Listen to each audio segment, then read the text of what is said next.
প্রথমটা আমি ওপেন করছি হচ্ছে ফ্লিপকার্ট থেকে এসেছে, যতদূর সম্ভব এটা এসেছে রেটিং ডাইরেক্ট চলে এসছে আমার অল্প টাকায় হয়েছে। আমি না পার্সেল খুঁজতে খুব অধৈর্য একটা মানুষ, আমার ধৈর্য থাকে না। এটাতে কিছু আমি মেকআপের প্রোডাক্ট অর্ডার করেছিলাম, সেগুলো এসেছে। কে বিউটির একটা গ্লস এসেছে, রিকর্ডেল লাইফ লাইনের এসেছে একটা oil, finally this one. I know এটার মধ্যে কি আছে, এটার মধ্যে খুব দামি জিনিস আছে।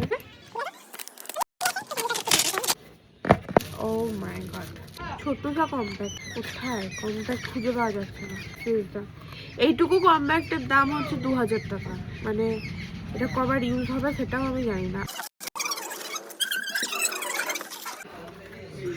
লিটল বাড়ি, বাই বাই। এই হচ্ছে আজকের ভিডিও।